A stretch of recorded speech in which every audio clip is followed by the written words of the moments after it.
Doctor Nelson Ávila, háblelo sobre la crisis mundial en la geopolítica. Bien, ¿qué es crisis? Crisis es un momento difícil, eso es lo que significa, etimológicamente hablando. Y vivimos sin duda una crisis mundial enorme, 70% de la población mundial vive en pobreza. Esto significa, según las estadísticas del mismo Banco Mundial, que 70 de cada 100 familias en el mundo apenas viven con un ingreso familiar de $1 por cabeza.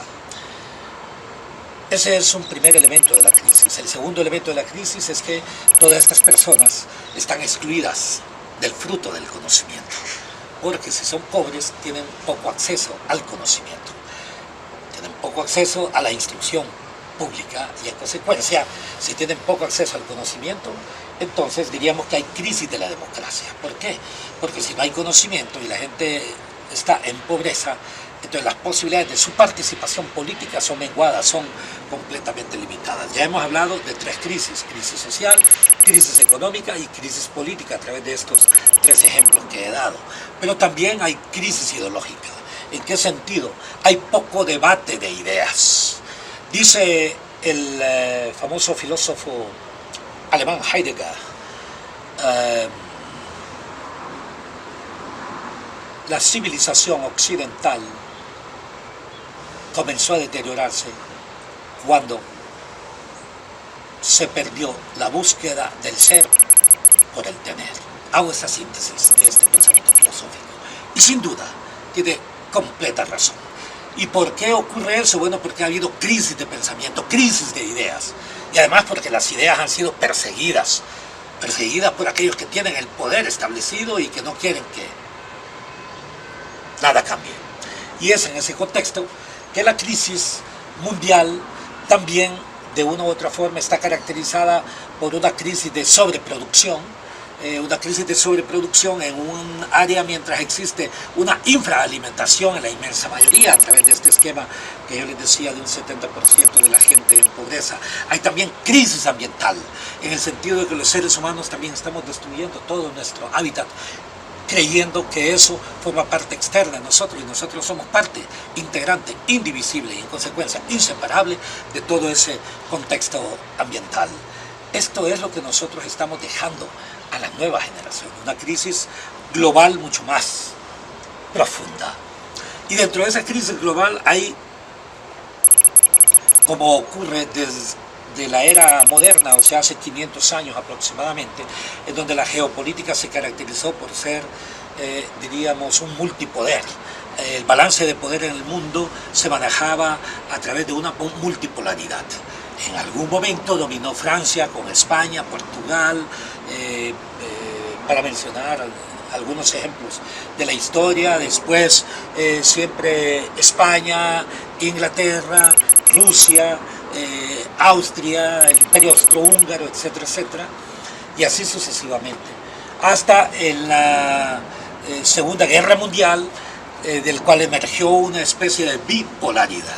Y esa bipolaridad caracterizada por esos dos polos, con dos visiones teóricas sobre el mundo, y que creó un balance de poder caracterizado por esa bipolaridad que fue truncada, sobre todo de 1989 a 1991, en ese proceso de ruptura que generó después la vuelta a una unipolaridad que se manifestó sobre todo por la preeminencia del poder de los Estados Unidos en el mundo entre 1991 hasta ahora, el 2016, en donde China pasa a ser el poder económico dominante en términos de producción nacional, pero no es dominante en términos del control de la banca internacional, en términos de la movilización de recursos, en términos de la moneda mundial, que de una u otra forma es transada, como es el caso del dólar. No es el poder militar que también tiene y continúa los Estados Unidos, pero China, con una población 5 veces más que los Estados Unidos, en consecuencia también 5 veces más de población económicamente activa, y aunque sea menos productiva, pero tiene mucho más población, eso genera efectos multiplicadores superiores, de forma tal que el mismo mercado de valores está siendo de una u otra forma también dirigido o afectado por estos procesos. En adición, China concentra la inmensa mayoría de la deuda del país que domina en el mundo.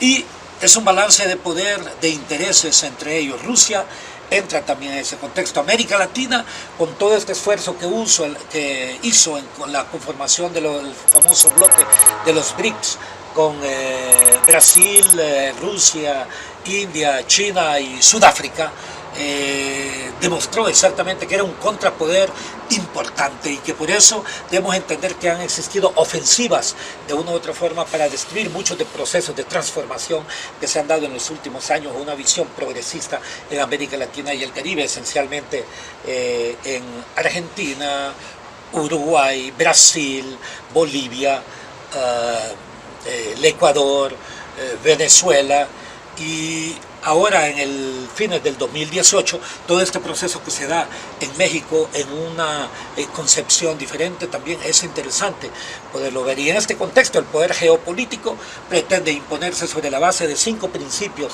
en que descansa esta visión globalitaria.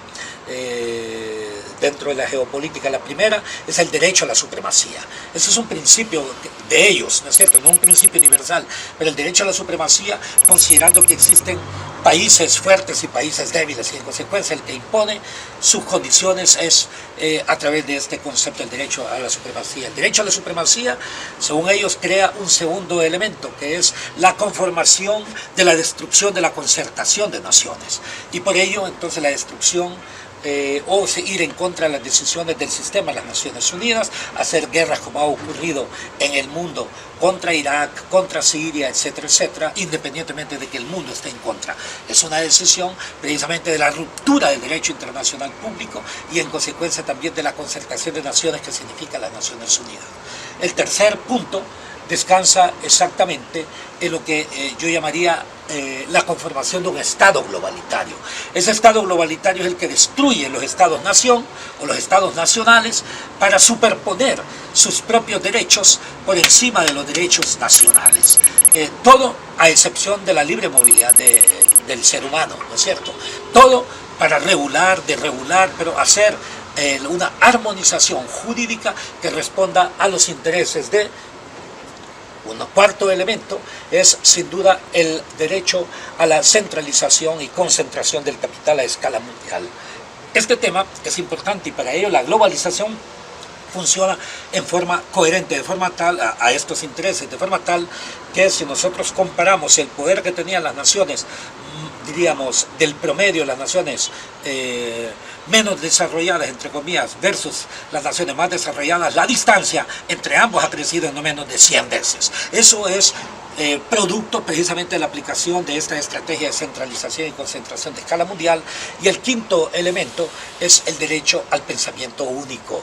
Concebido ese pensamiento único como un pensamiento universal, como un pensamiento inmanente, y en consecuencia si es inmanente es inalterable, si es inalterable en consecuencia es permanente, y si es permanente entonces es el único que se impone. Y entonces en el largo plazo se conforman bajo esto un tipo de ciencia y tecnología orientado a ese pensamiento único, un sistema educativo orientado a ese pensamiento único que es la reproducción, la producción y al mismo tiempo la regulación a partir de una racionalidad de la diversidad de las naciones y de diversidad de las clases sociales.